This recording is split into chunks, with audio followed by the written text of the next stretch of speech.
ফৌজদারি কার্যবিধি আইন।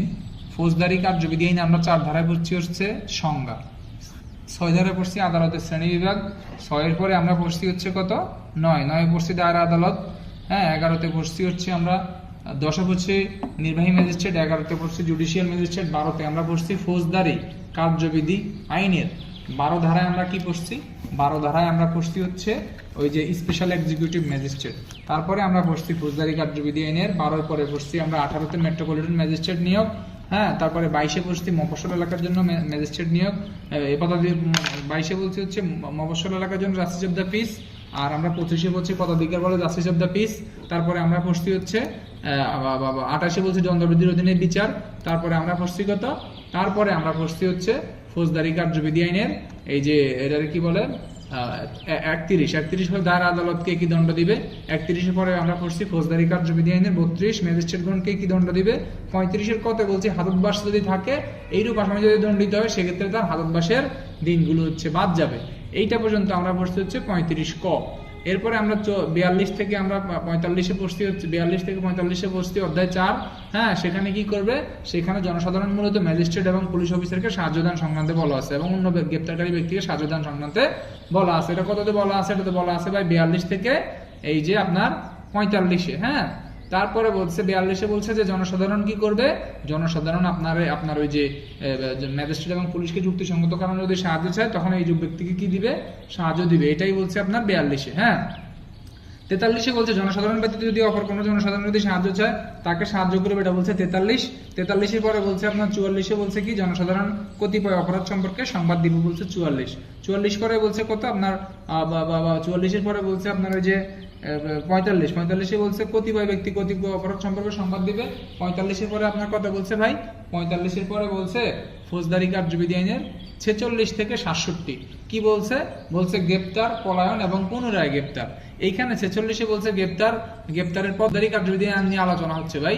ফৌজদারি কার্যবিধি আইনের 46 থেকে 67 পর্যন্ত বলছে যে গ্রেপ্তার, পলায়ন এবং পুনরায় গ্রেপ্তার সংক্রান্তে, হ্যাঁ। তাহলে এখন আসেন, এখন এই 46-এ যদি গ্রেপ্তার বলে 46-এ গ্রেপ্তারে বাধাদান সংক্রান্ত বলা আছে, আরো বলা আছে হচ্ছে কোথায়, আরো বলা আছে হচ্ছে 47-এ কততে বলছে ভাই, 47-এ বলছে তল্লাশিপূর্বক গ্রেপ্তার, কততে 47-এ বলছে তল্লাশিপূর্বক গ্রেপ্তার। 48-এ কি বলছে, 48-এ বলছে 10 জানালা ভাঙিয়ে প্রবেশ, 49-এ বলছে বাহির, 50-এ বলছে অতিরিক্ত বল প্রয়োগ করা যাবে না, 51-তে বলছে ব্যক্তির দেহ তল্লাশি, 52-তে বলছে নারীর দেহ তল্লাশি, 53-তে বলছে আপত্তিকর অস্ত্র আটক, 54-তে বলছে বিনা প্রমাণে গ্রেপ্তার, 55-তে বলছে ভবঘুরে, 56-তে বলছে অধস্তন অফিসার কর্তৃক, 57-তে বলছে নাম ঠিকানা জানাইতে অস্বীকৃতি, 58-তে বলছে এখতিয়ারাধীন সীমার বাইরে গ্রেপ্তার, 59-এ বলছে বেসরকারি লোক কর্তৃক গ্রেপ্তার, 60-এ বলছে গ্রেপ্তারকৃত ব্যক্তি সম্পর্কে ব্যক্তিকে হাজির করবেন, 61-তে বলছে 24 ঘন্টার বেশি থানা আদালতে আটক রাখা যাবে না, 62-তে বলছে গ্রেপ্তারকৃত ব্যক্তিকে হচ্ছে বিনা প্রমাণে গ্রেপ্তারকৃত ব্যক্তি সংক্রান্ত ম্যাজিস্ট্রেটের নিকট রিপোর্ট দিবে, 63-তে বলছে গ্রেপ্তারকৃত ব্যক্তির খালাস, 64-তে বলছে 65-তে বলছে ম্যাজিস্ট্রেট সংক্রান্ত গ্রেপ্তার এবং ম্যাজিস্ট্রেটের পরোয়ানা দিবে, 66-67-তে বলছে যে কি বলছে 66-67-তে বলছে এই যে আসামি যদি হেফাজত থেকে পলায়ন করে তাহলে তাকে পুনরায় গ্রেপ্তার করতে 47-48 দ্বারা প্রয়োগযোগ্য হবে। 68 থেকে 74 পর্যন্ত বলছে সমান, 68-তে বলছে সমান, 69-এ বলছে সমন জারির পদ্ধতি, 70-এ বলছে পরিবারের প্রাপ্তবয়স্ক সদস্যের উপর সমন জারি, 71-এ বলছে লটকি সমন জারি, 72-এ বলছে পদান্তর কর্মচারীর উপর সমন জারি, 73-এ বলছে স্থানীয় সীমার বাইরে সমন প্রেরণ, 74-এ বলছে সমন জারির প্রমাণ। ফৌজদারি কার্যবিধি আইনের অতি গুরুত্বপূর্ণ ধারাটা হচ্ছে গ্রেপ্তারি পরোয়ানা, ঠিক আছে। তো হচ্ছে তামিল করে আজকে একজন ভাই প্রশ্ন করছে, ভাই তামিল জিনিসটা কি? এই যে আপনি আসামি ধরেন এটাই হচ্ছে তামিল, ঠিক আছে। আপনি কি করেন, আপনি যে আসামি ধরেন এটাই হচ্ছে তামিল। এই যে গ্রেপ্তারি পরোয়ানাটা এটা হচ্ছে মূলত একটি গ্রেপ্তারি পরোয়ানা বা অ্যারেস্ট অফ ওয়ারেন্ট, ঠিক আছে। তাহলে এটা কি, গ্রেপ্তারি পরোয়ানা বা অ্যারেস্ট অফ ওয়ারেন্ট। এই গ্রেপ্তারি পরোয়ানা কাকে বলে, যদি প্রশ্ন আসে গ্রেপ্তারি পরোয়ানা কাকে বলে, গ্রেপ্তারি পরোয়ানা হইছে, আচ্ছা প্রশ্নবাদ আগে আমরা গ্রেপ্তারি পরোয়ানাটা কি এটা বুঝি, তখন আমরা নিজেরাই সংজ্ঞা তৈরি করতে পারবো। গ্রেপ্তারি পরোয়ানা জিনিসটা আগে কি, আগে আমরা এটা বুঝি। অর্থাৎ আমরা 68-তে শুনছি কি কোনো মামলার সাক্ষী, বিবাদী, হ্যাঁ তারপরে হচ্ছে এইরূপ যে ব্যক্তিগুলো আছে তাদেরকে বিজ্ঞ আদালতে হাজির করানোর জন্য আদালত কি দিবে, একটি আদেশনামা দিবে, সেটি হচ্ছে কি আপনার সমন, হ্যাঁ। 68-তে কিন্তু ইতিপূর্বে আমরা এটা জানছি, কিন্তু এই যে 75 এখানে কিন্তু বলা হয়েছে একটি ডিফারেন্ট জিনিস, সেটি হচ্ছে গ্রেপ্তারি পরোয়ানা। কি পরোয়ানা? গ্রেপ্তার সম্পর্কে আমরা ইতিপূর্বে জানছি 46-এ, গ্রেপ্তার মানে কি করা? আটক করা বা একজন ব্যক্তির আইনানুগ হেফাজতে নেওয়া। এই যে আইনানুগ হেফাজতে নেওয়ার জন্য হ্যাঁ যে আদেশনামাটা, যে পরোয়ানাটা বিজ্ঞ আদালত ইস্যু করে, কে ইস্যু করবে? বিজ্ঞ আদালত ইস্যু করবে।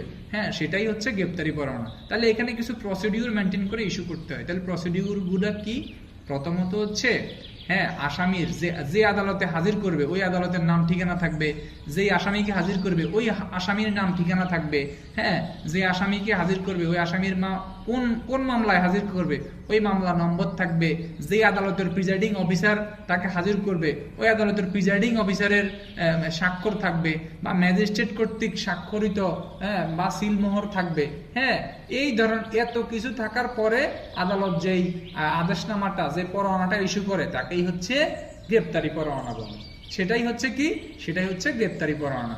তাই আমি বলবো এখন যদি আমরা একটা সংজ্ঞা নেই, হ্যাঁ একটু ধীরে ধীরে বলি, এখন যদি আমি একটা সংজ্ঞা নেই তাহলে আমি বলবো গ্রেপ্তারি পরোয়ানা কাকে বলে। হ্যাঁ, এখন নাসির বলবে এখন পড়া আমার ভালো লাগে, এই যে দ্রুত বললে যে ভালো লাগে না অনেকের, এখন ভালো লাগবে। বলছে গ্রেপ্তারি পরোয়ানা কাকে বলে? বলে যে গ্রেপ্তারি পরোয়ানা বা অ্যারেস্ট অফ ওয়ারেন্ট হচ্ছে কোন মামলার আসামিকে আদালতে হাজির করানোর জন্য হ্যাঁ আসামির নাম ঠিকানা, কার নাম ঠিকানা? আসামির নাম ঠিকানা, মামলা নম্বর হ্যাঁ ও ধারা উল্লেখপূর্বক আদালতের প্রিজাইডিং অফিসার কর্তৃক বা ম্যাজিস্ট্রেট কর্তৃক যে পরোয়ানা ইস্যু করা হয় তাকেই হচ্ছে গ্রেপ্তারি পরোয়ানা বলে। এই কথাটাই কিন্তু আমাদের ৭৫-এর ১-এ বলছে। ঠিক আছে, এখন আসেন, এখন আমাদের কিন্তু এখানে আরো অনেক কিছু, এখন আমাদের কিন্তু এই কারো কিছু যদি বলার থাকে হ্যাঁ তাহলে টেক্সট করেন। এখানে টেক্সট একটা অপশন আছে, চ্যাটে গিয়ে লিখিয়েন। আচ্ছা, এইখানে কিন্তু এখানে একটা কথা বলছে, কি বলছে? এখানে অনেকগুলা কথা আছে, আমাদেরকে জানতে হবে এমসিকিউ আকারে। জানতে হবে পরোয়ানাটা কয় কপির। পরোয়ানাটা হচ্ছে ১ কপির ইস্যু করা হয়। সমন কিন্তু ২ কপির, আবার হুলিয়া কিন্তু ৩ কপির। ভাই একটু মনে রাখেন। তাহলে আমরা শিখলাম কি? গ্রেপ্তারি পরোয়ানা ১ কপির, সমন হচ্ছে ২ কপির, হ্যাঁ তবে হুলিয়া হচ্ছে ৩ কপির।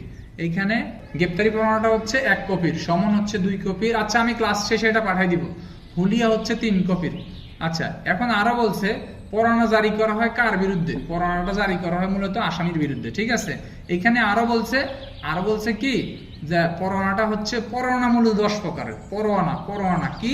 পরোয়ানা 10 প্রকারের, কিন্তু গ্রেপ্তারি পরোয়ানাটা হচ্ছে কিন্তু এই 2 ধরনের গ্রেপ্তারি পরোয়ানা মূলত হয়।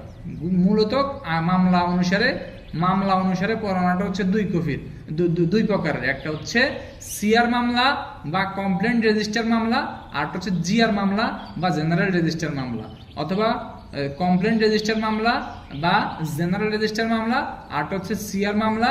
হ্যাঁ, আর হচ্ছে কি মামলা অনুসারে কয় প্রকার? 2 প্রকার। ঠিক আছে, এই যে 2 প্রকারের কথা এখানে বলছে, 2 প্রকারের কথা যে এখানে বলছে, এগুলা কিন্তু আপনাদেরকে একটু মাথায় রাখতে হবে। ঠিক আছে, গ্রেপ্তারি পরোয়ানা জামিনযোগ্য অযোগ্য হিসেবে পরোয়ানা আবার 2 প্রকার। একটা পরোয়ানা হচ্ছে জামিনযোগ্য গ্রেপ্তারি পরোয়ানা, আর একটা পরোয়ানা হচ্ছে জামিন অযোগ্য গ্রেপ্তারি পরোয়ানা। ঠিক আছে, এই সংক্রান্ত যত কথা বলছি এগুলা কিন্তু সব আপনার গ্রেপ্তারি পরোয়ানা সংক্রান্তই বলছি। এখন এইখান থেকে কিন্তু আপনার প্রশ্ন আসতে পারে, কিভাবে আসতে পারে? গ্রেপ্তারি পরোয়ানা কাকে বলে? হ্যাঁ, আসতে পারে গ্রেপ্তারি পরোয়ানা কাকে বলে, এই প্রশ্নটা কিন্তু আপনার এইখানে আসতে পারে। এর সাথে কিন্তু আপনাকে দেওয়া যাবে কত? পিআরবি হচ্ছে 315, 468 কিন্তু দেওয়া যাবে। যদি বিনা পরোয়ানায় গ্রেপ্তারের কথা বলে তাইলে কিন্তু আপনি পিআরবি 316 বিধি আপনি দিতে পারবেন, অসুবিধা নেই। আচ্ছা, অনেকের প্রশ্ন থাকতে পারে ভাই পিআরবি কে বিধি বলেন, কার্যবিধিকে ধারা বলেন কেন? পিআরবি হচ্ছে নিয়ম কানুন, যেটা হচ্ছে নিয়ম কানুন, যেটা হচ্ছে আপনি পিআর মানে পুলিশ রেগুলেশন, এত নিয়ম, যাহাই বিধি তাহাই নিয়ম, তাহাই হচ্ছে কানুন। আপনি হচ্ছে পিআর কে কানুনও লিখতে পারেন, পিআর কে আপনি বিধিও লিখতে পারেন, পিআর কে আপনি নিয়মও লিখতে পারেন, যেটা আপনার ভালো লাগে। তবে সর্বকার্যে এটা গ্রহণ করা হয়েছে বিধি। হ্যাঁ, এত বিধি। ঠিক আছে, এটাকে এই কারণে ধারা লেখা হয় না। এটা কিন্তু পিআর কিন্তু আইন না, পুলিশ রেগুলেশন এটা কিন্তু কোনো আইন না। ঠিক আছে, এটা একটা নির্দিষ্ট বাহিনীর কার্যকলাপ করার জন্য, একটা নির্দিষ্ট বাহিনীর অভ্যন্তরীণ হচ্ছে শৃঙ্খলা, অভ্যন্তরীণ হচ্ছে কার্যক্রম, হ্যাঁ, এবং এই বাহিনী সংক্রান্ত যে কার্যক্রমগুলো আছে সেগুলো পরিচালনা করার জন্য যেটা পরিচালনা করা হয় সেটাই হচ্ছে কি পিআরবি, মানে পিআর মানে পুলিশ রেগুলেশন। ঠিক আছে, আগে ছিল PRB police regulation of Bengal, এখন হয়ে গেছে পিআর মানে পুলিশ রেগুলেশন, ঠিক আছে, সংশোধিত হয়ে। তাই আমি বলবো পিআরবি লেখার দরকার নাই, পিআর লিখবেন, পিআর, ঠিক আছে, কি লিখবেন, পিআর লিখবেন। এখন আরো কথা আছে, আরো কথা হচ্ছে অনেকে আবার ইয়া লেখেন, পোকাবি লেখেন। ভাই আপনারা পোকাবি কে শিখেছে ভাই? আপনি দেখেন পোকাবি লেখিয়েন না, যদি এখন থেকে আপনি পোকাবি লেখেন পরীক্ষার হলে আর লিখবেন পো। এখন লিখতেছেন অগণিত সময় আছে, এখন লিখতেছেন কি পোকাবি, পরীক্ষার হলে লিখবেন পো। এক্সামিনারে কইব যে ব্যক্তি পো লিখছে তারা আমি আর কি নাম্বার দিব, এটারে তো নাম্বার দেওয়ার কোনো এখতিয়ারে আমি খুঁজে পাচ্ছি না। তাই দয়া করে পোকাবি জিনিসটা লিখবেন না, পোকাবির জায়গায় লিখবেন ফৌজদারি কার্যবিধি, ঠিক আছে। আর পিআরবি লেখার দরকার নাই, লিখবেন পিআর, ঠিক আছে। দণ্ডবিধি লেখার দরকার নাই, লিখবেন পেনাল কোড, ঠিক আছে। এই কথাগুলো কিন্তু বারবার আমরা সামনে আবার বলবো রিডেনের পরে, তারপরে এখন একটু বলে দিচ্ছি যে এখন যেহেতু আপনারা লেখা জমা দিচ্ছেন, হ্যাঁ। তো এখন আসেন, এখন এই যে গ্রেপ্তারি পরোয়ানার আদপান্ত আমরা জানলাম, কি জানলাম, গ্রেপ্তারি পরোয়ানা কাকে বলে, গ্রেপ্তারি পরোয়ানা কে ইস্যু করে, গ্রেপ্তারি পরোয়ানা কি কি বিবরণ থাকে, হ্যাঁ, গ্রেপ্তারি পরোয়ানা হচ্ছে কার কার সিল মোহর কিন্তু থাকে, হ্যাঁ, এই কথাগুলো আমরা কিন্তু এখানে জানলাম। গ্রেপ্তারি পরোয়ানার কি ইংরেজি প্রতিশব্দ কি, অ্যারেস্ট অফ ওয়ারেন্ট। একবারে ভেঙে চুরে আমরা গ্রেপ্তারি পরোয়ানাটা শেষ করে দিছি। এখন আসেন, এই যে 75-2 কিন্তু দুইটা কথা বলছে, একটা হচ্ছে এনিয়ার বা রিকল। এখন এটা কিন্তু পিআরবি 323-এ কিন্তু বিশদ আলোচনা করা হয়েছে, বিশদ আলোচনা করা হইলেও, হ্যাঁ, বিশদ যদি আলোচনা করা হয় তথাপি এখানে একটা কথা বলছে, কি বলছে, বলছে প্রত্যেকটি পরোয়ানা প্রদানকারী আদালত ডাক দেন। আচ্ছা, এটার আগে সরি, এখান থেকে আমি বলি নাই, সেটা কি, সেটা হচ্ছে গ্রেপ্তারি পরোয়ানার ফরম 75 যদি 75 থেকে যদি এমসিকিউ আসে, ফৌজদারি কার্য 75 ধারা নিম্নের কোনটি নির্দেশ করছে, ক গ্রেপ্তারি পরোয়ানার সংজ্ঞা, খ গ্রেপ্তারি পরোয়ানার ফরম, গ ক খ, গ কোনটাই নয়, উত্তর কিন্তু হচ্ছে ক গ্রেপ্তারি পরোয়ানার ফরমের কথা বলছে, ঠিক আছে। এখন আসেন, এখানে হচ্ছে এখানে ডাক দেন বলছে কি, আদালত কর্তৃক প্রদত্ত প্রত্যেকটি পরোয়ানা হবে লিখিত। তাহলে আদালত কর্তৃক প্রদত্ত প্রত্যেকটি পরোয়ানা কি হবে ভাই, আদালত কর্তৃক প্রদত্ত প্রত্যেকটি পরোয়ানা হবে লিখিত, ডাক দেন লিখিত, পরোয়ানা হবে লিখিত। তারপরে ডাক দেন প্রিজাইডিং অফিসার কর্তৃক, কে কর্তৃক, প্রিজাইডিং অফিসার কর্তৃক, অথবা ম্যাজিস্ট্রেট বেঞ্চের ক্ষেত্রে যে কোনো সদস্য কর্তৃক, কে কর্তৃক, প্রিজাইডিং অফিসার অথবা ম্যাজিস্ট্রেট বেঞ্চের যে কোনো সদস্য কর্তৃক স্বাক্ষরিত। আরো বলছে আদালতের সিলমোহর যুক্ত, কার সিলমোহর যুক্ত, আদালতের সিলমোহর যুক্ত, ঠিক আছে। এই সংক্রান্ত যেগুলো হবে সেগুলাই হচ্ছে আপনার গ্রেপ্তারি পরোয়ানার বৈশিষ্ট্য। যদি আসে গ্রেপ্তারি পরোয়ানার শর্ত সমূহ আলোচনা করুন, এটা তো এই প্রশ্ন জীবনেও কেউ শুনেন নাই, যদি আসে গ্রেপ্তারি পরোয়ানার বৈশিষ্ট্য আলোচনা করুন, তাইলে এগুলা পড়ে গেছেন পার্থক্য, চলে আসছে বৈশিষ্ট্য, আপনি কি লিখতে পারবেন না, আপনি লিখতে পারবেন যে গ্রেপ্তারি পরোয়ানা সাধারণত আসামির বিরুদ্ধে হচ্ছে ইস্যু করা হয়, গ্রেপ্তারি পরোয়ানা হচ্ছে আদালত বা ম্যাজিস্ট্রেট ইস্যু করে, আদালতের প্রিজাইডিং অফিসারের স্বাক্ষর থাকে, হ্যাঁ, গ্রেপ্তারি পরোয়ানাটি হবে লিখিত, গ্রেপ্তারি পরোয়ানাটি হবে 1 কপির, পরোয়ানাটি হবে হয় জিআর মামলার, না হয় সিআর মামলার। এই যে শর্ত অথবা বৈশিষ্ট্য একই কথা ভাই।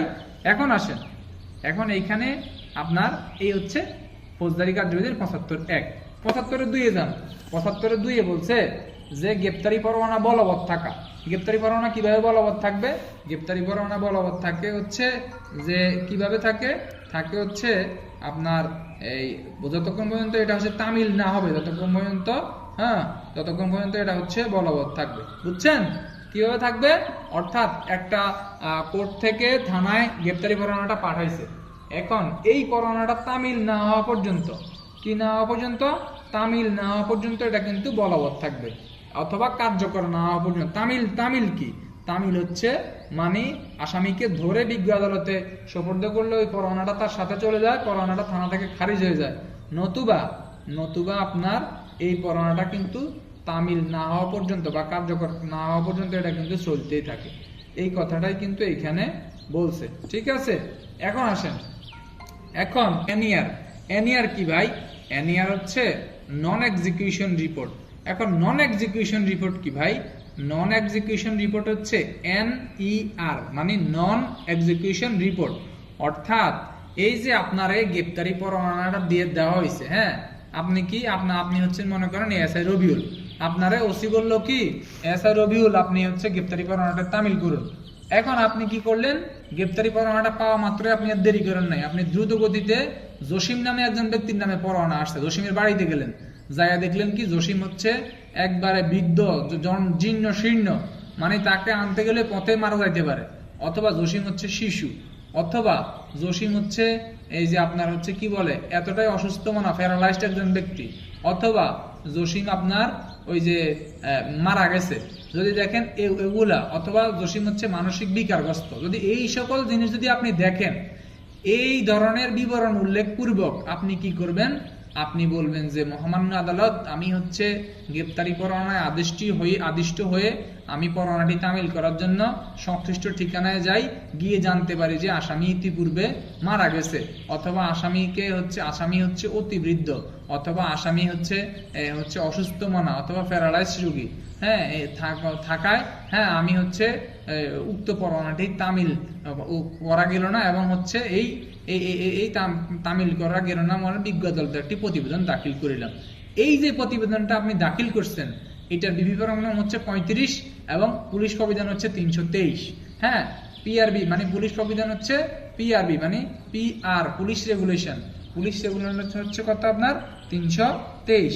এই পুলিশ রেগুলেশন 323 সাথে আপনার 75-2 দিয়ে আপনি এনিয়ারের সংখ্যাটা দিয়ে দিবেন। তাহলে আমরা এখান থেকে মূলত দুইটা জিনিস শিখলাম, একটা হচ্ছে 75-1 শিখলাম হচ্ছে গ্রেপ্তারি পরোয়ানা, অর্থাৎ কোনো আসামির নাম ঠিকানা, হ্যাঁ মামলা নম্বর সম্বলিত বিজ্ঞ আদালত কর্তৃক, বিজ্ঞ আদালত কর্তৃক, হ্যাঁ যে হচ্ছে পরোয়ানা ইস্যু করা হয় তাকে হচ্ছে কোনো আসামির নাম ঠিকানা, মামলা নম্বর উল্লেখপূর্বক আদালতের ম্যাজিস্ট্রেট এবং আদালত কর্তৃক স্বাক্ষরিত সিলমোহরযুক্ত যে পরোয়ানা ইস্যু করা হয় তাকেই হচ্ছে গ্রেপ্তারি পরোয়ানা বলে।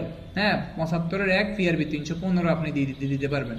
এখানে আপনি আরো দিতে পারবেন, আরো বলছে যে মানে গ্রেপ্তারি পরোয়ানা হচ্ছে বিনা তামিলে ফেরত পাঠানো যাবে না, হ্যাঁ তামিল না হওয়া পর্যন্ত গ্রেপ্তারি পরোয়ানা বলবৎ থাকবে। এখানে আরো বলছে যে এনিয়ার 75-2 এনিয়ার কি, এনিয়ারটা হচ্ছে নন এক্সিকিউশন রিপোর্ট কি, অর্থাৎ গ্রেপ্তারি পরোয়ানা আপনি তামিল করার জন্য আদিষ্ট হলেন, কিন্তু আপনি ঘটনাস্থলে গিয়ে আপনি কি করলেন, আপনি হ্যাঁ দেওয়া যাবে হ্যাঁ আপনি ঘটনাস্থলে কি করলেন, ঘটনাস্থলে গিয়ে আপনি হচ্ছে তাকে পাইলেন না। আপনি তাকে না পাওয়ার কারণ কি কারণে পান নাই, সে যদি বিদেশ থাকে, সে যদি মারা যায়, সে যদি অল্প বয়স্ক হয়, সে যদি শিশু হয়, যদি এই ধরনের কোনো কারণ আপনি খুঁজে পান, ওই কারণ সম্বলিত ওই যে পরোয়ানাটা আপনি তামিল করতে পারেন নাই, এই সংক্রান্তে বিজ্ঞ আদালতে একটি প্রতিবেদন দিবেন। যে প্রতিবেদনটা দিবেন সেটাই হচ্ছে এনিয়ার বা নন এক্সিকিউশন রিপোর্ট। এই কথাটাই কিন্তু ভাই এখানে বলছে, তাই বলবো তাহলে 75 আমরা শিখছি কি গ্রেপ্তারি পরোয়ানা এবং এনিয়ার। হ্যাঁ, এখন আসেন, এখন এই 75 থেকে আমরা চলে যাব 1 লাফে হচ্ছে 76-এ কি বলছে, 76-এ বলছে যে ওই যে আমি একটু আগে পড়াইছি কিন্তু আপনাদেরকে, আদালত হচ্ছে 2 ধরনের পরোয়ানা দিবে, একটা হচ্ছে জামিনযোগ্য গ্রেপ্তারি পরোয়ানা, আর একটা হচ্ছে জামিন অযোগ্য গ্রেপ্তারি পরোয়ানা। এখন জামিনযোগ্য গ্রেপ্তারি পরোয়ানা আপনারা যখন থানায় চাকরি করবেন, এএসআইদেরকে কিন্তু এএসআইদের প্রতিবেদনে জামিনযোগ্য গ্রেপ্তারি পরোয়ানা বের হয়। ওই যে 323-506 কাউকে যদি হুমকি ধমকি দেয়, আপনি যদি 107-17-তে প্রসিকিউশন দেন, হ্যাঁ প্রসিকিউশন দেওয়ার পরে সে যদি ওই নির্ধারিত ডেটে আদালতে হিয়ারিং এ যদি হাজির না হয়, তখন আদালত কি করে, আদালত তার বিরুদ্ধে হচ্ছে গ্রেপ্তারি পরোয়ানা ইস্যু করে। এই যে 506-এর গ্রেপ্তারি পরোয়ানাটা, ইহা কিন্তু একটা জামিনযোগ্য গ্রেপ্তারি পরোয়ানা। গ্রেপ্তারি পরোয়ানার উপরে আদালত নীল সিল মেরে দেয় যে একটি জামিনযোগ্য গ্রেপ্তারি পরোয়ানা, ঠিক আছে। এই যে জামিনযোগ্য গ্রেপ্তারি পরোয়ানা, তাহলে আদালত কি করবে, আগে বুঝে নেন, পরে আমরা মেইন বইতে যাই। আদালত হচ্ছে জামিনযোগ্য গ্রেপ্তারি পরোয়ানা পাইলে, গ্রেপ্তারি পরোয়ানার মধ্যে দেখবেন লেখা আছে যে আপনার কত টাকা জামানত হবে, ঠিক আছে। জামানতটা হচ্ছে কত টাকা হবে, 10,000, 20,000, 5,000। আবার লেখা থাকবে যে জামিনদার হবে কয়জন, অর্থাৎ জামানত নেওয়া নিয়ে আদালত ওই ব্যক্তিকে ছেড়ে দিতে বলবে। এবং যেই অফিসার হচ্ছে ওই গ্রেপ্তারি পরোয়ানাটা তামিলের জন্য আদিষ্ট হয়েছে, ওই অফিসার হচ্ছে ওই যে তার ব্যক্তির কাছ থেকে মুস্তেকা নিয়ে যে ছেড়ে দিবেন আপনি 76-এ, এই মুস্তেকা মর্মে আপনি তারা কি করবেন, আপনি এই মুস্তেকাটা আপনি বিজ্ঞ আদালতে প্রেরণ করবেন। অর্থাৎ গ্রেপ্তারি পরোয়ানা যে 2 ধরনের, হ্যাঁ এই 2 ধরনের পরোয়ানা যখন আপনি তামিল করতে যাবেন, দেখবেন যে এক ধরনের গ্রেপ্তারি পরোয়ানা আছে, সেটা জামিনযোগ্য গ্রেপ্তারি পরোয়ানা। সেটা হচ্ছে আপনার করার দরকার নাই, কি করার দরকার নাই, তামিল করার আপনার দরকার নাই। আপনি জাস্ট এই জামিনদার, হ্যাঁ, তারপরে হচ্ছে জামানতের সংখ্যা এবং কয়টা কোন তারিখে যাবে এগুলা উল্লেখপূর্বক একটা মুসলেকা ওই ব্যক্তির কাছ থেকে নিবেন। নেওয়ার পরে আপনি ওই ব্যক্তিকে ছেড়ে দিতে পারবেন। গ্রেপ্তার করে তাকে আপনি ওই মুসলেকা মর্মে কি করবেন, ছেড়ে দিবেন। ঠিক আছে, এই যে আপনি ছেড়ে দিবেন এই কথাটাই আপনার এই ৭৬ বলছে। এখন আসেন, এখন এই ৭৬টা আমরা একটু মেইন বইয়ের ভাষায় পড়ি। মেইন বইয়ের ভাষায় কি বলছে আদালত জামানত গ্রহণের নির্দেশ দিতে পারেন। কি গ্রহণের নির্দেশ দিতে পারে? জামানত। হ্যাঁ, মানে কয় টাকা জামানত হবে আর কি, কে হবে, কি হবে, এগুলো আর কি। এখন এইখানে দেখেন বলছে কি বলছে, এইখানে বলছে যে কোনো ব্যক্তিকে গ্রেপ্তারের জন্য পরোয়ানা প্রদানকালে আদালত উচিত বিবেচনা করলে পরোয়ানার উপর লিখিতভাবে এই মর্মে নির্দেশ দিতে পারেন যে উক্ত ব্যক্তি আদালত হইতে অন্যরূপ নির্দেশ না হওয়া পর্যন্ত, হ্যাঁ, একটি সময়ে ও তাহার আদালতে হাজির হইবে বলিয়া পর্যাপ্ত জামিনদার সহ একটি মুসলেকা সম্পাদন করতে পারে। তাহলে পরোয়ানা প্রয়োগকারী অফিসার উক্ত জামিন গ্রহণ করবেন, হ্যাঁ, উক্ত ব্যক্তিকে হেফাজত হইতে মুক্তি দিবেন। অর্থাৎ এখানে কথা এতক্ষণ যা বলছি তাই। জামিনযোগ্য পরোয়ানা হইলে সে যদি মুসলেকা দেয় যে আমি নির্দিষ্ট দিন তারিখে, হ্যাঁ, এবং হচ্ছে এত টাকার জামানতের বিনিময়ে জামিন নিচ্ছি, আমি এত তারিখে আমি আদালতে হাজির হবো, আমি আদালতের আদিষ্ট হয়ে আদালতের আদেশ আমি মেনে চলবো, এই যে কথাগুলো যদি মানিয়ে নেয় তাহলেই সেটা কি গ্রহণযোগ্য হবে। ঠিক আছে, এই কথাটাই এখানে আপনারা বলছে। ঠিক আছে, এখানে আরো বলছে ৭৬(২) ডাক দেন, বলছে জামিনদারের সংখ্যা। মুসলেকায় কি কি উল্লেখ থাকবে? ক, জামিনদারের সংখ্যা। খ, যেই পরিমাণ অর্থের জন্য জামিনদারগণ এবং যেই ব্যক্তির গ্রেপ্তারের জন্য পরোয়ানা প্রদান করা হয়েছে যথাক্রমে সেই ব্যক্তি দায়ী থাকবে। অর্থাৎ কবির নামক ব্যক্তির নামে ওয়ারেন্ট আসছে, ওয়ারেন্ট আসার পরে ওয়ারেন্টটা কিন্তু একটি জামিনযোগ্য গ্রেপ্তারি পরোয়ানা, মানে জামিনযোগ্য পরোয়ানা আসছে। আসার পরে কবিরকে গিয়ে পুলিশ ধরার পরে নাসির বলছে যে ভাই এ তো আমাদের পরিচিত লোক, এ তো যাবে না কোথাও, আচ্ছা অসুবিধা নাই, এটা কোনোভাবে করা যায় কিনা। পরে দেখছে যে অফিসার দেখছে কি এটি একটি জামিনযোগ্য গ্রেপ্তারি পরোয়ানা। অফিসার কি করলো? অফিসার জামিনযোগ্য গ্রেপ্তারি পরোয়ানা দেখার পরে অফিসার জামানত নিল। ওই যে কবিরের নামে যে পরোয়ানা আসছে, কবিরের খালতো ভাই ফারুক বলল কি ঠিক আছে অসুবিধা নেই, আমরা দুইজন হচ্ছে জামানতের হইলাম, হ্যাঁ, জামানতের হচ্ছে আমরা জামিনদার হইলাম। এই যে জামিনদার যে হইছে, এই যে ব্যক্তি জামিনদার হবে, ওই কবির যদি সংশ্লিষ্ট ডেটে অর্থাৎ 10 তারিখে তাকে হাজির হইতে বলতেছে, যদি 10 তারিখে যদি, হ্যাঁ, এই মুসলেকা নিবে হচ্ছে সংশ্লিষ্ট পুলিশ অফিসার, যে পরোয়ানা তামিল করার জন্য ক্ষমতাপ্রাপ্ত ওই পুলিশ অফিসার নিবে। আচ্ছা, এখন আসেন, এখন এইখানে বলছে কি, এইখানে বলছে এই যে সে যে মুসলেকাটা নিবে, যেই ব্যক্তি মুসলেকা জামিনদার হবে আসামির পক্ষে, যদি আসামি যদি সংশ্লিষ্ট ডেটে যদি হাজির না হয়, তাহলে যেই ব্যক্তি জামিনদার হয়েছে ওই ব্যক্তি কিন্তু দায়ী থাকবে। এই কথাটাই কিন্তু আপনার ৭৬(২) খতে বলছে। এইখানে ৭৬(২) ঘতে আবার বলছে যে আদালতে হাজিরের সময় অর্থাৎ আগামী ২০ তারিখে আপনি আদালতে কি করবেন, হাজির থাকবেন। এই কথাগুলাই ভাই এখানে বলছে। তাহলে এইখানের মুদ্রা কথা কি? এইখানের মুদ্রা কথা আরো একটা পয়েন্ট আছে ৭৬(৩) বলছে যে হচ্ছে জামিন গ্রহণ করা হইবে, অর্থাৎ যে অফিসারের উপর পরোয়ানা নির্দেশিত হয়েছে সেই অফিসার মুসলেকাটি আদালতে প্রেরণ করবেন। ওই যে উনি বলছে যে মুসলেকাটি কে নিবেন, মুসলেকাটা নিবেন মনে করেন থানার মধ্যে অফিসার আছে 20 জন, তো 20 জনের যে কোনো একজনের নামে কামাল, মনে করেন এসআই কামালের নামে পরোয়ানাটা দিছে, এসআই কামাল এবার দেখলো জামিনযোগ্য পরোয়ানা, তখন এই আসামির ডাকি আনবে, আসামির এলাকার 2 জন গণ্যমান্য ব্যক্তির ডাকি আনবে, ডাকি এনে বলবে যে আপনাদের তো জামালের নামে ওয়ারেন্ট বেরিয়েছে, এখন এই বিষয়ে তার তো 2 জন জামিনদার লাগবে, 2 জন সাক্ষী উপস্থিতি তাকে ছাড়তে হবে। তখন এই যে এলাকার 2 জন মোড়ল জামিনদার হইয়া জামালরে ছাড়াবে। এই কথাটাই কিন্তু এইখানে বলছে। কোথায় বলছে? এই ৭৬ বলছে, বা জামিনযোগ্য গ্রেপ্তারি পরোয়ানায় বলছে। এখন আসেন, এখন এইখান থেকে আপনার প্রশ্ন আসতে পারে কি? প্রশ্ন একটা মনে করেন এখান থেকে এমসিকিউ আসতে পারে যে জামিনযোগ্য গ্রেপ্তারি পরোয়ানাটা কি রূপ হবে? লিখিত হবে। জামিনযোগ্য গ্রেপ্তারি পরোয়ানায়, হ্যাঁ, আসামিকে যে জামিন দেওয়া হবে এটি কোথায় নির্দেশিত থাকবে? এটি পরোয়ানার উপর লিখিতভাবে নির্দেশ দেওয়া থাকবে। এইখান থেকে এমসিকিউ আসতে পারে যে জামিনযোগ্য গ্রেপ্তারি পরোয়ানায় আসামিকে কিভাবে হচ্ছে মুক্তি দিয়ে দিবেন। ক, মৌখিকভাবে মুক্তি দিবেন। খ, মুস্তেকা নিয়ে মুক্তি দিবেন। ঘ, অফিসারের ইচ্ছা অনুযায়ী মুক্তি দিয়ে দিবেন। ঘ, কোনটিই নয়। উত্তর হচ্ছে মুসলেকা নিয়ে মুক্তির ব্যবস্থা করবেন। ঠিক আছে, তাহলে আরো এমসিকিউ আসতে পারে জামিনযোগ্য গ্রেপ্তারি পরোয়ানায় উল্লেখ থাকে থাকে কোনটি? ক জামিনদারের সংখ্যা, খ জামানতের পরিমাণ, ঘ আদালতে হাজিরের সময়। হ্যাঁ, তাহলে হচ্ছে ক, খ ও ঘ। এখন আসেন, এখন এইখান থেকে আপনার আরো প্রশ্ন হতে পারে, কি হতে পারে? আরো প্রশ্ন হতে পারে যে রিটেনের প্রশ্ন, গ্রেপ্তারি পরোয়ানা কাকে বলে এবং একটি জামিনযোগ্য গ্রেপ্তারি পরোয়ানা নিষ্পত্তির বিধিবিধান আলোচনা করুন। ঠিক আছে, জামিনযোগ্য অযোগ্য বোঝার জন্য আপনাকে হচ্ছে গ্রেপ্তারি পরোয়ানার উপরে নীল সিল থাকবে, নীল সিল।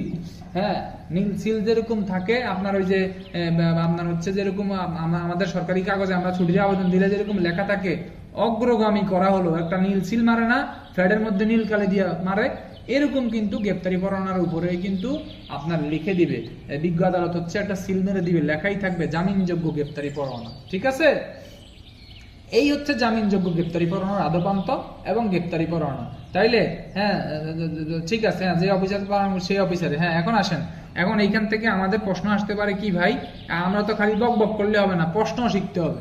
প্রশ্ন আসতে পারে যে হচ্ছে গ্রেপ্তারি পরোয়ানা কাকে বলে এবং জামিনযোগ্য গ্রেপ্তারি পরোয়ানা নিষ্পত্তির বিধিবিধান আলোচনা করুন। তাহলে আমরা কিভাবে নিষ্পত্তি করব? আমরা ওই ব্যক্তিকে ডাকবো, ওই ব্যক্তিকে ডাকার পরে হচ্ছে তার জামিনদার, যারা তার জামিনদার হবে তাদেরকে ডাকবো, তার কাছ থেকে জামানত নিব এবং তাকে হচ্ছে একটি নির্দিষ্ট তারিখ ও সময়, হ্যাঁ উল্লেখপূর্বক, প্রথমে হচ্ছে ওই ব্যক্তি, তারপরে ব্যক্তির জামিনদার, জামানত এবং নির্দিষ্ট তারিখ ও সময়, এগুলা উল্লেখপূর্বক তার কাছ থেকে একটা মুসলেখা নিব। মুসলেখা নিয়ে আমরা তার হচ্ছে পরোয়ানাটি ওই মুসলেখার সাথে পরোয়ানার সাথে ওই মুসলেখাটি সংযুক্ত করে আমরা পরোয়ানাটি বিজ্ঞ আদালতে প্রেরণ করে আমরা কি করব? পরোয়ানাটি তামিল করব বা জামিনযোগ্য গ্রেপ্তারি পরোয়ানাটি নিষ্পত্তি করব।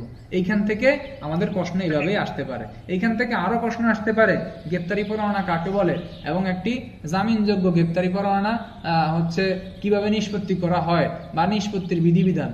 হ্যাঁ, এইখান থেকে আরো প্রশ্ন আসতে পারে, ক নামক পুলিশ অফিসার হচ্ছে ক নামক পুলিশের একটি জামিনযোগ্য গ্রেপ্তারি পরোয়ানা প্রাপ্ত হয়ে, হ্যাঁ সে হচ্ছে সংশ্লিষ্ট ব্যক্তির বাড়িতে যায়, বাড়িতে গিয়ে তাকে পায়, হ্যাঁ পরবর্তীতে তার নিকট একটি মুসলেখা নেয়, মুসলেখা নিয়ে হচ্ছে তাকে ছেড়ে দেয়। হ্যাঁ, ছেড়ে দিয়ে তাকে ছেড়ে দেয়। এই ক্ষেত্রে ক নামক পুলিশ অফিসারের কার্যক্রমের আইনি বিধিবিধান আলোচনা করুন।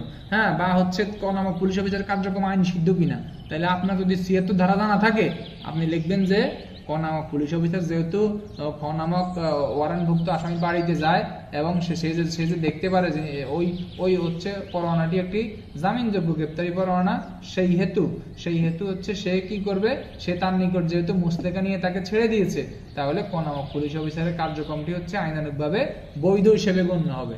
এই কথাটাই হচ্ছে এখানে আপনারে বলছে। ঠিক আছে, এইখানে আরো বলছে হচ্ছে আপনার ৭৭ ধারা। ৭৭ ধারায় কি বলছে ভাই?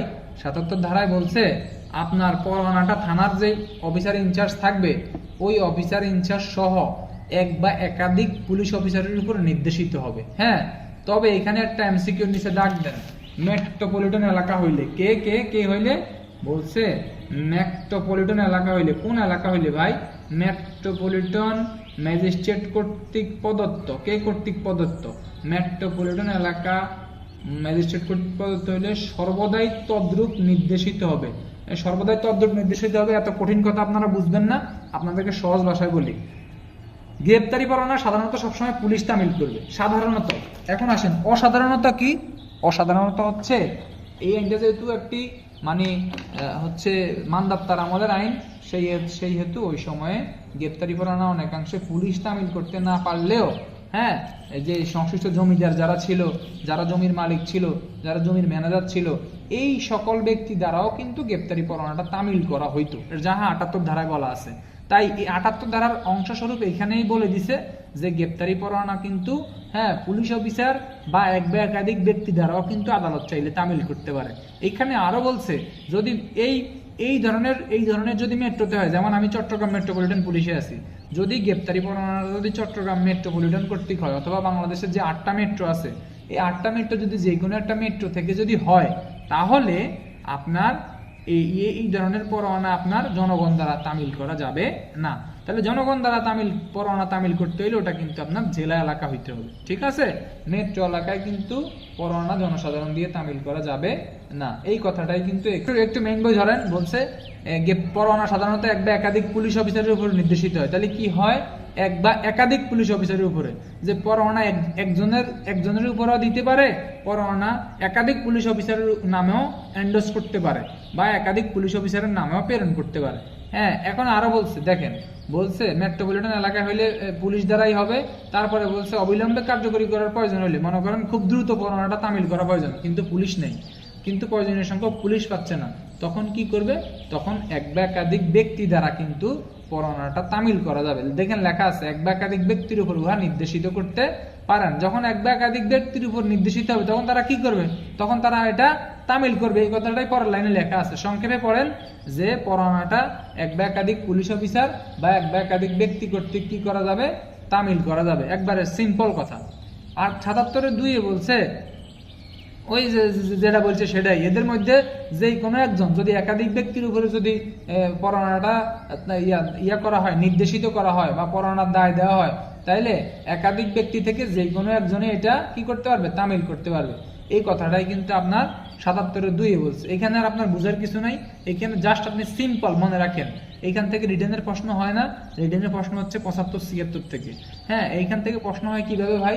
এখান থেকে এমসিকিউ আসতে পারে যে হ্যাঁ, নিম্নের কোন শ্রেণিক ব্যক্তির দ্বারা হচ্ছে পরোয়ানা তামিল করা যায়? ক, এক বা একাধিক পুলিশ অফিসার, অথবা ফৌজদারি কার্যবিধি অধ্যাদেশ ২০২৫-এর ৭৭ ধারার অনুষঙ্গ নয় কোনটি বা উপাদান নয় কোনটি?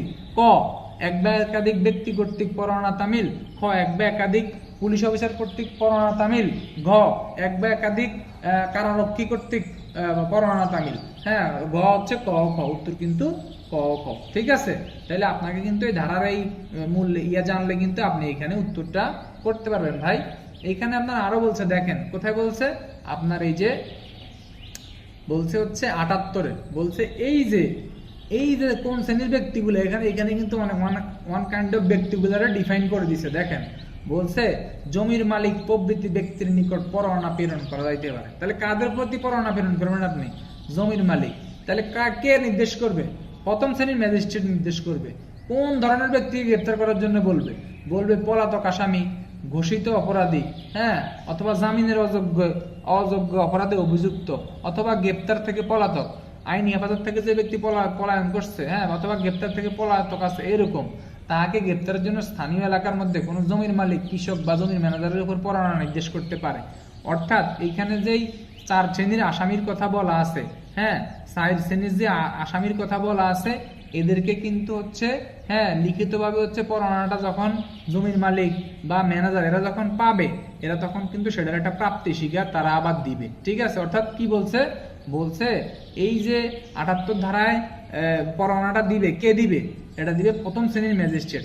কাদেরকে দিবে হচ্ছে জমির মালিক, কৃষক অথবা জমির ম্যানেজারের উপর, এই ধরনের ব্যক্তিদের উপর কিন্তু পরোয়ানাটা দিবে। ঠিক আছে, ৭৮ ধারায় দিলে তারা কি করবে? তারা পরোয়ানাটি তামিল করবে এবং তারা কি করবে? পরোয়ানাটা যে তারা পাইছে এটা তারা লিখিতভাবে প্রাপ্তি স্বীকার দিবে। আরো বলছে তারা পরোয়ানাটি পাওয়ার পর তারা হচ্ছে পরোয়ানাটি কি করবেন? তামিল করবেন। কখন করবেন? যার যে জমির সীমানা আছে, মনে করেন একজন ৫০ একর জমির মালিক, এই ৫০ একর জমিতে যখন সেই ব্যক্তি, কোন ব্যক্তি? পরোয়ানায় নির্দেশিত ব্যক্তি যখন হচ্ছে পরোয়ানায় আদিষ্ট ব্যক্তি যখন হাজির মানে প্রবেশ করবে, তখন কি করবে? তখন হচ্ছে ওই ব্যক্তি তাকে কি করবে? গ্রেপ্তার করবে। গ্রেপ্তার করে কি করবেন? নিজের কাছে রেখে দিবেন? তাহলে তো ৩৪২ থেকে ৪৪ দণ্ডিত হবেন না, তাকে হচ্ছে নিকটতম পুলিশ অফিসারের নিকট কি করবে? সোপর্দ করবে। এখন যদি ৭৬ ধারা অনুসারে জামিন গ্রহণ করা না হলে পুলিশ অফিসার তাকে কি করবে? তাহলে এখতিয়ার সম্পন্ন ম্যাজিস্ট্রেটের নিকট হাজির করবে। অর্থাৎ জনসাধারণ পরোয়ানা মূলে যখন কাউকে গ্রেপ্তার করে পুলিশ অফিসারের কাছে নিয়ে যাবে, পুলিশ আগে দেখবে যে জনসাধারণ যারা ধরছে তার অপরাধটা কি জামিনযোগ্য কিনা। যদি দেখে তার অপরাধটা জামিনযোগ্য, তাহলে ওই যে মানে তার হচ্ছে অপরাধটা জামিনযোগ্য, তাহলে ৭৯৬, ৯৭ এবং ৭৬ ধারা প্রয়োগ করবে। ৭৬ ধারা প্রয়োগ করে দেখবে যে হ্যাঁ এটা তো জামিনযোগ্য, তখন হচ্ছে তাকে আবার পুলিশ মুস্তেকে নিয়ে ছেড়ে দিবে এবং পরোয়ানাটি ওই মর্মে হচ্ছে আপনার এই হচ্ছে বিজ্ঞ আদালতে ফেরত পাঠাবে। এই যে ঘটনাটা, এই ঘটনার কিন্তু আধুনিক রূপ হচ্ছে আমাদের চৌকিদার, দফাদার। এখনো কিন্তু পুলিশ ওয়ারেন্ট নিজে ধরতে পারে না, কারণ সম্ভব না, আমরা তো এলাকা চিনি না। এই এলাকায় গিয়ে আমরা কি করি? ওই যে আগে ওদের প্রতি নির্দেশিত হইতো, কারণ ওরা জানতো। এখন হচ্ছে নির্দেশিত হয় না, এখন পুলিশের উপর নির্দেশিত হয়। পুলিশ এলাকায় গিয়ে এই চৌকিদার, দফাদার এদেরকে নিয়ে বাড়ি যায় বা গোপনে প্রকাশ্যে পুলিশ খবর নেয়। এই কথাটাই আপনার এখানে হচ্ছে আধুনিক রূপ পাইছে। 78-এর আমরা মোটামুটি আধা পর্যন্ত জানা শেষ। আর 78-এ আপনি এমসিকিউ নিচে দাগ দেন ক ক 1 নম্বর পয়েন্টের নিচে দাগ দেন প্রথম শ্রেণীর ম্যাজিস্ট্রেট, তারপরে বলছে, তারপরে কয়েকটা আসামি শ্রেণী বলছে, পলাতক আসামি দাগ দেন, ঘোষিত অপরাধী দাগ দেন, তারপরে বলছে যে জামিনের অযোগ্য অপরাধে অভিযুক্ত দাগ দেন, তারপরে দাগ দেন গ্রেপ্তার হইতে পলাতক, তাহলে এই 4 শ্রেণী পলাতক আসামি, ঘোষিত অপরাধী, জামিনের অযোগ্য অপরাধে অভিযুক্ত, আর হচ্ছে গ্রেপ্তার হইতে পলাতক। এই 4 শ্রেণীর ব্যক্তির জনসাধারণ কি করতে পারবে?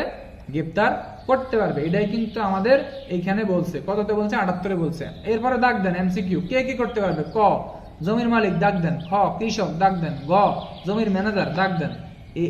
এরা কিন্তু করতে পারবে। এই কথাটা কিন্তু আমাদের এখানে 78-এ বলে দিছে, ঠিক আছে?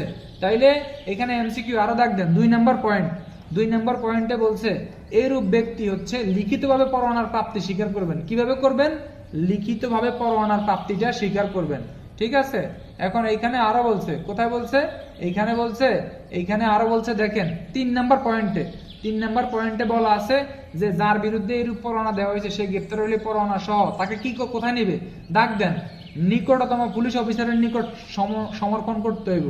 তাইলে জনসাধারণ যদি 78 ধারায় গ্রেপ্তারি পরোয়ানা তামিল করে আসামিকে নিয়ে কোথায় হাজির হইবে? ক নিকটতম পুলিশ অফিসার, খ হচ্ছে আদালত, গ জেলা ম্যাজিস্ট্রেট, গ কোনটাই নয়, উত্তর কিন্তু নিকটতম পুলিশ অফিসারের নিকট সমর্পণ করবে। এমসিকিউ এখানে আরো আসতে পারে, এখানে আরো আসতে পারে হচ্ছে এইরূপ পরোয়ানা প্রাপ্ত হইলে পুলিশ কোন ধারায় ব্যবস্থা নিবে? ক 775, খ 375, গ কার্যবিধি 76, উত্তর হচ্ছে কার্যবিধি 76। হ্যাঁ, তাহলে আরো এমসিকিউ আসতে পারে।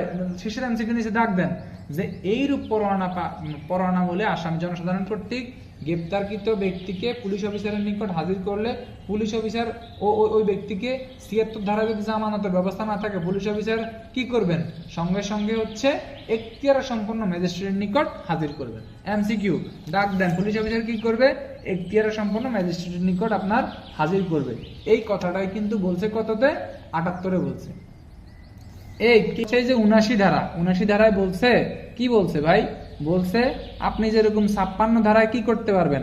56 ধারা যেরকম আপনি হচ্ছে অধস্তন অফিসার কর্তৃক বিনা পরোয়ানায় গ্রেপ্তার করতে পারবেন, এই 79 ধারায় কিন্তু আপনি পরোয়ানামূলক অধস্তন অফিসার দ্বারা কি করতে পারবেন ভাই? আপনি কিন্তু গ্রেপ্তারটা আপনি করতে পারবেন। কিভাবে করতে পারবেন? সেম কথাটাই, 56 আর 79 কিন্তু ওয়ান কাইন্ড অফ কি সেম। হ্যাঁ, বলছে কোন পুলিশ অফিসারের উপর নির্দেশিত পরোয়ানা অপর কোন অফিসার কর্তৃক কিন্তু কার্যকর করতে পারবেন। হ্যাঁ, ওইখানে বলছে অধস্তন, এইখানে বলছে অপর কোন পুলিশ অফিসার। আপনি হচ্ছে এসআই জসিম, আপনি হচ্ছে এসআই ফারুক দ্বারা কিন্তু পরোয়ানাটি আপনি হচ্ছে তামিল করতে পারবেন বা আসামিটা আপনি ধরতে পারবেন। তবে এই ক্ষেত্রে পরোয়ানার উপরে আপনি লিখে দিতে হইব যে 79-তে বলছে আপনি যে রূপ 56 ধারায় হচ্ছে আপনি গ্রেপ্তারি পরোয়ানাটা আপনি অধস্তন দ্বারা তামিল করতে পারবেন, ঠিক একই কথাই আপনার 79-তে বলছে যে 56-তে আপনি বিনা পরোয়ানা লিখিত দিয়ে তামিল করবেন। সেম কথাটাই 79-তে বলছে পরোয়ানাভুক্ত আসামিরা আপনি পরোয়ানার উপরে লিখে দিয়ে আপনি হচ্ছে পরোয়ানা মূলেই হচ্ছে অপর অফিসার দ্বারা আপনি কি করতে পারবেন? পরোয়ানাটা তামিল করতে পারবেন। তাইলে এখানে আমরা কি নিতে পারি? এখানে আমরা নিতে পারি যে অপর অফিসার কর্তৃক হচ্ছে পরোয়ানা তামিল। হ্যাঁ, আরো সিম্পলি যদি মনে রাখার জন্য নিতে পারেন যে অধস্তন অফিসার দ্বারা পরোয়ানা তামিল। এখন এইখান থেকে এমসিকিউ আসতে পারে, পরোয়ানাটা কি রূপ হবে ভাই? পরোয়ানাটা আপনার হবে লিখিত হবে। মানে পরোয়ানাটা কিভাবে তামিল করতে হবে সেটা কিন্তু আপনার হচ্ছে লিখিতভাবে হচ্ছে আপনার উল্লেখ করা থাকবে। অফিসারের নাম কিভাবে যে আদেশ দিছে তার নামটা কিন্তু আপনার লিখিতভাবে হচ্ছে হ্যাঁ তার নাম কিন্তু উল্লেখ থাকতে হবে। এটা কিন্তু এমসিকিউ। 80 ধারায় বলছে, ওই যে আমরা 46-এ পড়ে আসছি, 80 ধারায় বলছে আপনি কি বলবেন?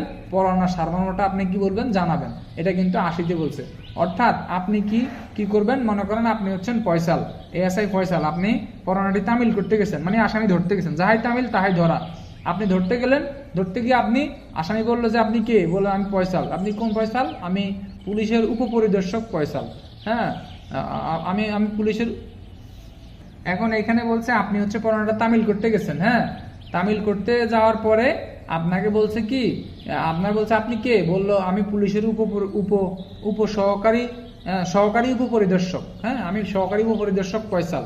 এটা বলার পরে আপনারা বলছে ঠিক আছে, কেন আসছেন? আপনাদের বাসায় জসিম নামে একজন ব্যক্তি আছে, তার নামে গ্রেপ্তারের পরোয়ানা আসছে। হ্যাঁ, বা হচ্ছে ওয়ারেন্ট আসছে। তো বললো ঠিক আছে পরোয়ানাটা দেখান। তখন আপনি পরোয়ানাটা দেখাইলেন। এই কথাটাই হচ্ছে আপনার হচ্ছে 80-তে বলছে। 80-তে আরো বলছে সে যদি দেখতে চায় দেখাবেন, জানতে চায় জানাবেন, যা আমরা 46-এ পড়ে আসছি, ঠিক আছে। এখন আপনার 81-তে কি বলছে?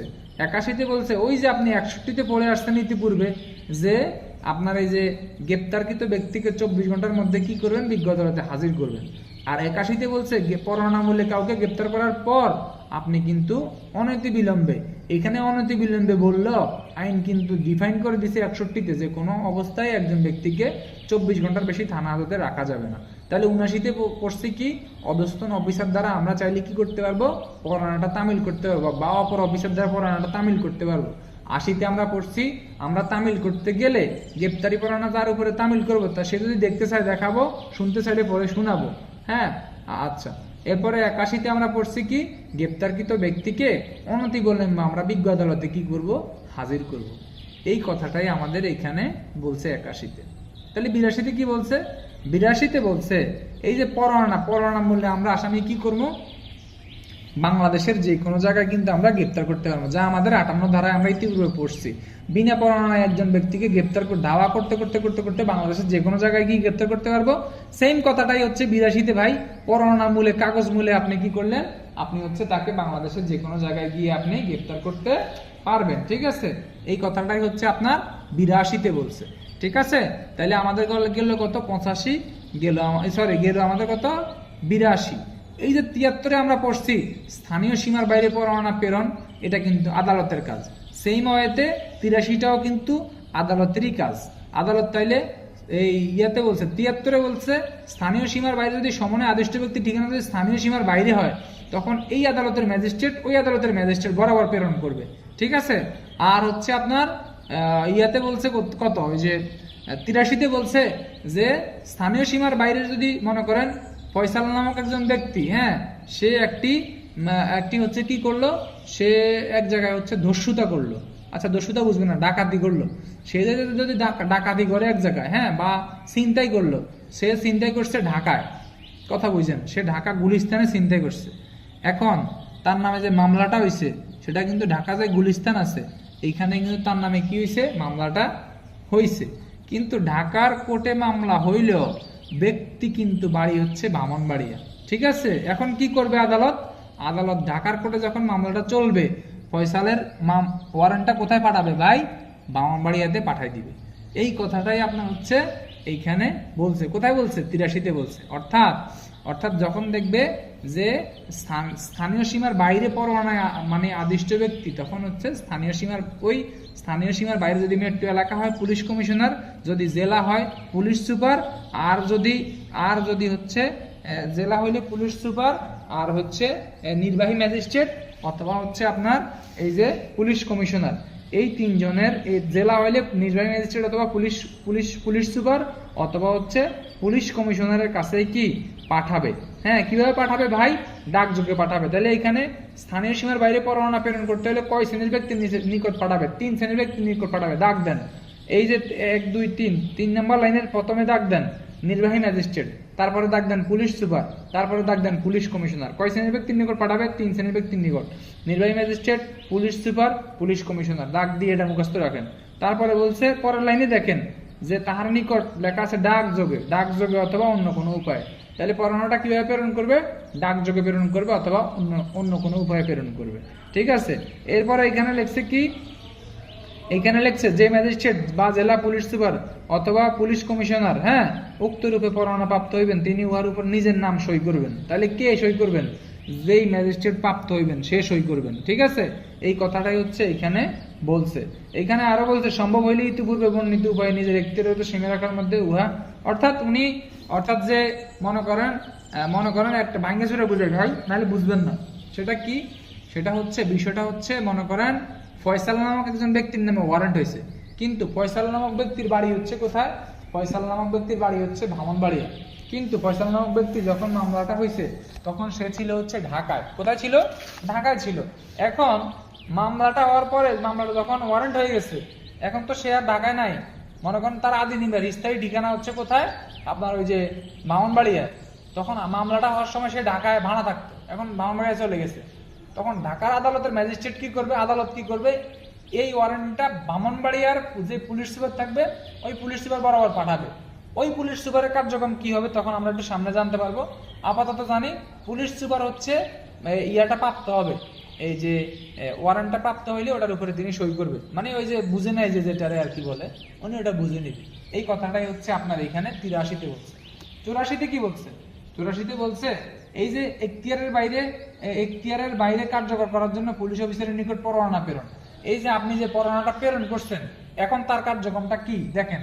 তার কার্যক্রমটা হচ্ছে যে যখন পুলিশ অফিসারের উপর নির্দেশিত পরোয়ানা প্রদানকারী আদালতের এখতিয়ারের স্থানীয় সীমারেখার বাইরে কার্যকর করতে হবে, তখন উক্ত পুলিশ অফিসার সাধারণত যে নির্বাহী ম্যাজিস্ট্রেট বা থানার ভারপ্রাপ্ত অফিসারের নিম্নপদন নয় এখতিয়ারের স্থানীয় সীমারেখার মধ্যে উহা কার্যকর করতে হইবে, তার নিকট নিয়ে উহা সই করাইবে। এখন 83টা হচ্ছে কি? 83টা হচ্ছে স্থানীয় সীমারেখার বাইরে পরোয়ানাটা আপনি প্রেরণ করলে যাদের নিকট প্রেরণ করবেন তারা হচ্ছে পরোয়ানাটা কার্যকর করবেন, সই করবেন। এই কথাটাই হচ্ছে আমার কথাতে বলছে ভাই, এই কথাটাই বলছে আমার 83-তে। আমার 84-তে বলছে কি বলছে, মনে করেন আপনি হচ্ছে কুমিল্লার অফিসার, কুমিল্লার সদর থানার অফিসার, কিন্তু ওয়ারেন্টটা হচ্ছে নারায়ণগঞ্জের। আপনি হচ্ছে কুমিল্লা থেকে ওয়ারেন্টটা নিয়ে নারায়ণগঞ্জের উদ্দেশ্যে রওনা দিলেন। নারায়ণগঞ্জে যে থানার ভারপ্রাপ্ত কর্মকর্তা থাকবে তার কাছে যাবেন, তার কাছে গিয়ে আপনি বলবেন যে স্যার আপনার এলাকার মধ্যে একটি আসামি আছে। আমরা যেটা করি তখন ভারপ্রাপ্ত কর্মকর্তা করে কি ওই যে রিকুইজিশন পত্র গ্রেপ্তারের জন্য সুপারিশ পত্র নিয়ে আসি, ওই যে এই যে কার্যবিধি 54-10 বলা আছে যে, হ্যাঁ 54-10 না 11-তে বলা আছে যে, ওই সুপারিশ পত্র নিয়ে আমরা যাই। আমরা ওই যে ওই অফিসারের কাছে গেলে অফিসারে বলে ঠিক আছে তাইলে হচ্ছে আমি আমার ফোর্স লাগবে কিনা বা আমি আপনাদেরকে হেল্প করবো কিনা, তখন আমরা বলি স্যার আপনার টহল গাড়িটা হইলে ভালো হয়। তখন আমরা টহল গাড়িটা নিয়ে আসামি যে স্থানে থাকে ওই স্থানে আমরা হিট দেই, হ্যাঁ হিট দিয়ে আসামিটাকে গ্রেপ্তার করে আমরা নিয়ে আসি। এই কথাগুলাই কিন্তু মেইন বইয়ের ভাষায় অনেক তেতো ভাষায় এখানে বলছে, এইখানে হ্যাঁ এখানে অনেক তেতো ভাষায় বলছে। কি বলছে? প্রথমে আপনি যাবেন, তার কাছ থেকে আপনি অনুমতি নেবেন, সে এখানে সই করবে, তারপরে বলছে প্রয়োজনে যদি ফোর্স লাগে সে আপনারা সাহায্য করবে, এটা বলছে 2-এ। 3-এ আবার বলছে অনুমোদন সংগ্রহ। আপনি যদি মনে করেন যে আপনি হচ্ছে এসআই জসিম কুমিল্লার খুব মারদাঙ্গা অফিসার, আপনি জানেন আগে আপনি নারায়ণগঞ্জ কাটছেন, নারায়ণগঞ্জের মানুষ খুব খারাপ, নারায়ণগঞ্জকে থাকলে মাইন্ড করেন না ভাই।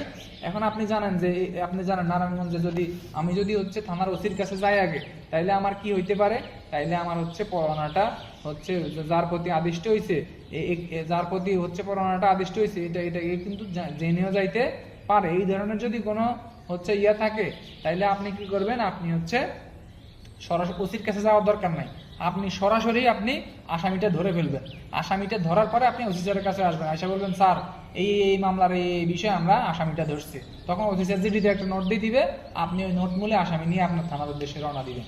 এই কথাটাই হচ্ছে 84 আবার 3-এ বলছে। ঠিক আছে, তাহলে 84 1 2 3 এখানে অনেকগুলা কথা বলছে, আপনারা একটু নিজ দায়িত্বে পড়ে নেবেন। ঠিক আছে, তবে আমি মুদ্রা কথাটা আপনাদেরকে বলে দিছি, বুঝছেন? 85-তে বলছে এই যে আপনি গ্রেপ্তার কার্যক্রমটা আপনি পরিচালনা করলেন, মনে করেন আপনি কুমিল্লা থেকে গেছেন কোথায় নারায়ণগঞ্জ, নিয়ার অ্যাবাউট দূরত্ব হচ্ছে 90 কিলোমিটার।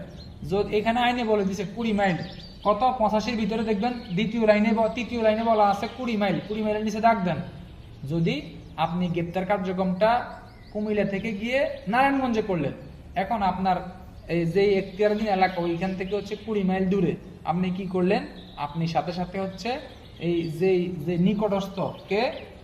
নিকটস্থ যেই মানে ওই সীমারেখার মধ্যে যেই নির্বাহী ম্যাজিস্ট্রেট থাকবে, মেট্রোপলিটন এলাকা হইলে পুলিশ কমিশনার থাকবে, অথবা জেলা হইলে পুলিশ সুপার থাকবে, এইরূপ যে ব্যক্তি থাকবে 3টা ব্যক্তি থাকবে। 85-তে হচ্ছে 3টা ব্যক্তি থাকবে, হচ্ছে নির্বাহী ম্যাজিস্ট্রেট থাকবে, মেট্রোপলিটন এলাকা হইলে পুলিশ কমিশনার থাকবে, আর যদি জেলা হয় তাহলে জেলা পুলিশ সুপার থাকবে। এই 3 শ্রেণীর যে ব্যক্তি তাদের কাছে আপনি কি করবেন, যদি গ্রেপ্তার যে স্থানে করছেন ওটা যদি আপনার থানা এলাকা থেকে 20 মাইলের বেশি দূরত্ব 21 মাইল এলাকায় যদি হয়, আপনি সংশ্লিষ্ট যে নির্বাহী magistrate, police super, police commissioner, এই 3 শ্রেণীর ব্যক্তির কাছে আপনি কি করবেন, আসামি নিয়ে হাজির হইতে পারবেন।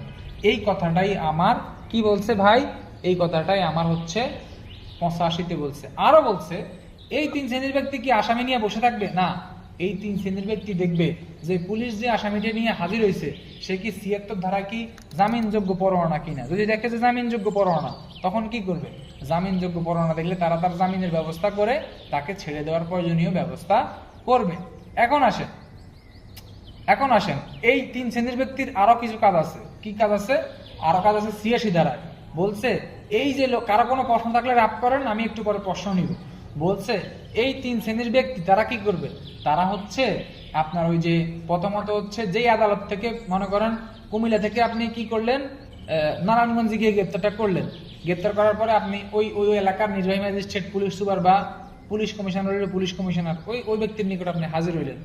এই 86 বলছে উনি আগে কি করবে, গ্রেপ্তারটা ইয়াটা পড়বে, পরোয়ানাটা পড়বে, ব্যক্তির নাম ঠিকানা ঠিক আছে কিনা দেখবে।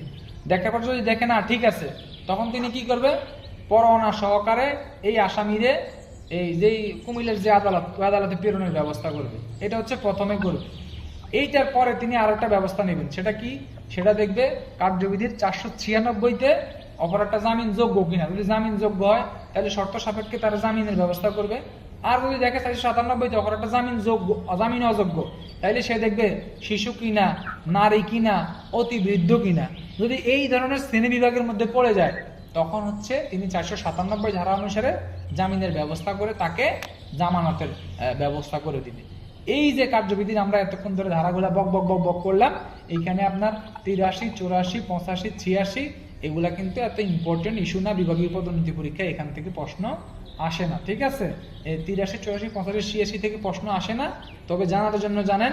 হ্যাঁ, যদি প্রশ্ন এসে যায় আমরা কিন্তু লিখতে পারবো। কিভাবে প্রশ্ন আসতে পারে, এখানে আসতে পারে আদালত স্থানীয় সীমারেখার বাইরে পরোয়ানা প্রেরণ করবে কখন, এবং এইরূপ পরোয়ানা প্রেরণ করলে অথবা এরূপ পরোয়ানা জারি করার পর জারিকারী পুলিশ অফিসারের কর্তব্য কি আলোচনা করুন। তাহলে কর্তব্য কি, আমি হচ্ছে 84 ধারায় হচ্ছে তামিল কর্ম, 85 ধারায় 20 মাইলের অতিরিক্ত হইলে সংশ্লিষ্ট নির্বাহী ম্যাজিস্ট্রেট, পুলিশ সুপার বা পুলিশ কমিশনারের নিকট হাজির হমো।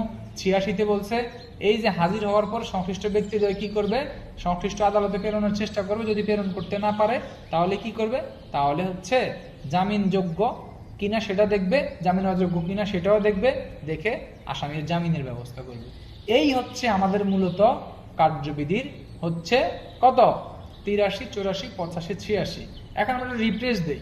রিপ্রেস দিব কিভাবে, আমরা 75-এর একে পড়ছি গ্রেপ্তারি পরোয়ানা, আমরা 75-এর 2-এ পড়ছি এনইআর, 75-এ আমরা আরো পড়ছি, 76-এ পড়ছি জামিনযোগ্য গ্রেপ্তারি পরোয়ানা, 77-এ বলছি এক বা একাধিক ব্যক্তি কর্তৃক পরোয়ানা তামিল, 78-এ বলছে